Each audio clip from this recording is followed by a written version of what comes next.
Christine from YogaBerry. I'm a yoga teacher specializing in yoga for scoliosis. I've got scoliosis myself, and I run a lovely supportive Facebook group called Yoga for Scoliosis Community. So feel free to join this if you want some more inspiration and motivation and meet some other people who have scoliosis. Good. So today's practice, we're going to talk about rib pain. So I've had quite a few questions about this. If you have a curve in the upper spine, you will definitely be familiar with sort of achiness, dullness, and compression in the upper body. So that's what we're going to talk about today. Just imagine this image of what scoliosis looks like. So when the body is curved to one side, the ribs are flaring out at the other side. So there's one side which is a little bit shorter, and then there's another side which is open and out. So rib pain can occur in various different places. It could be in the space where the ribs are compressed.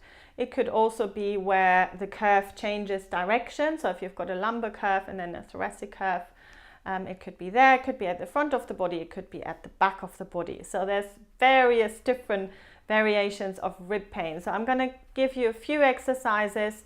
One is going to be to help with the pain at the back of the rib cage, sides of the rib cage, and front of the rib cage. So we hopefully have it all covered. So let's start with the front ribs. So for me personally, I've got a left lumbar, right thoracic curve. I feel where the curve changes direction, that's where I've got ribs poking out. I've got them poking out at the left side, at the front. Not so much of a rib hump because my main curve is in the lumbar spine. But if you have quite a severe thoracic curve, it could be that you have a rib hump on that side. So for me, I find the ribs poking out. So my main pain usually occurs here, which side is compressed. So if you imagine anything that is poking out at the front is compressing at the back and vice versa. So there's a couple of things that I do to relieve this sort of rib pain, and I'm going to show this with my friend the bolster. I usually say this: if there's one thing that you buy for yoga, buy a yoga bolster. They are not very expensive, and if you are seriously trying to use yoga to help you, it's going to be a great tool. If you don't have a bolster, don't worry, you can still do this. Just roll up a couple of bath towels, so that it needs to be quite firm bath towels, rolled up quite tightly into this sort of shape. So there's two poses that you can do. One of them is child's pose. So sitting back on your heels and then bringing the knees wide. Bring the bolster or your little pile of bath towels in between the legs, and then from there we're going to lengthen and then folding over the bolster, turning the head to one side, and find a comfortable position for the arms, and then just stay here for at least a few breaths. It's a lovely restorative pose, so the longer you stay, the better and the more benefits you will get. So you have to be a little bit patient with these sort of poses. So I would suggest you start with a couple of minutes, set yourself a timer, and then after the 2 minutes, turn the head over to the other side. So you get an equal neck stretch. So I'm going to slowly come up now because you get the idea.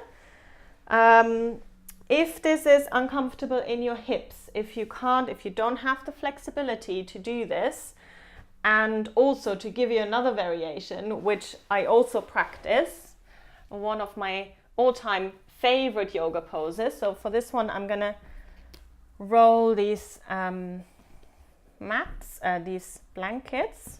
Don't worry about the exact shape, it's just a head support. And then lying yourself over the bolster. So you want the front of the pelvis to be supported by the bolster. Lying over it, I'm trying not to squash the microphone, and then resting the forehead on the blanket. So you have to see what is comfortable. So for me, the bolster is a bit high now. It starts to come into the front of my neck. So I'm putting it a little bit lower, resting the forehead. Find a comfortable position for your arms. Now there's wonderful things you can do with the arms to adjust, especially if you have a rib hump. So let's assume you have a rib hump on the right side of your thoracic spine. So here I want you to have the arm quite close towards you. So you're sliding the shoulder blade down at the back. The other arm, I hope you can see, I'm going to turn the other way around. So I'm going to drop the shoulder this way and just releasing the arm this way. So what I'm doing here is I'm breathing into that left side of the back of the rib cage. But what it does as well, it gives a lot of space here at the whole of the back. So this is the part that I especially want to release. So again, you can stay in this pose starting at 2 minutes. I love to practice this as my Shavasana. So I would stay 20 minutes in this pose. But just see what feels right for you, and you can always build it up slowly.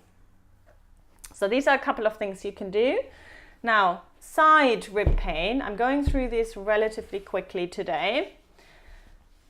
So ribs will be compressed on one side at least if you have a thoracic curve. So right thoracic curve, left side will be compressed, left thoracic curve, right side will be compressed. So you need to sort of know the shape of your curve. If you don't, do both sides of what I'm about to show you. So we're going to come to our little sausage roll here, or bolster, sitting next to it, and then we're going to lie over onto the side, so over the peak of the curve. So if you have a left thoracic curve, you would be lying on your left side first, or left thoracolumbar curve. I don't want you to get confused with all the lefts and rights. Do both sides basically and see which one feels more difficult or needs a little bit more space. So you can always work that way. And then you lie over, you can bring the arm up over the head, which feels really nice. And then imagine how these ribs start to open. So obviously, if you have a right thoracic curve and you're lying on your left, this might seem counterproductive because you're almost increasing the curve here. So I want you to spend a little bit less time on that side and then come over to the other side.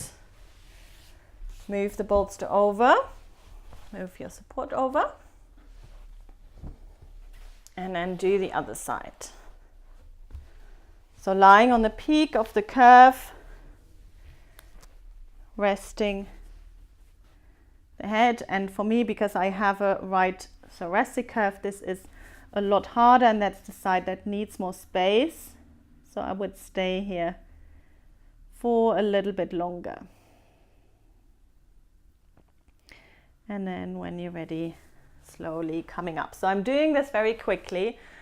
Please stay a little bit longer than what I just did. And I'm going to show you one more thing. So you can always replay this again, especially if you get a little bit confused with the lefts and rights. But I want you to use it as a tool to really listen to your body, listen to what's going on in your body. It might not always be the same. So it might not always be that just because you have a right thoracic curve, you do this side longer.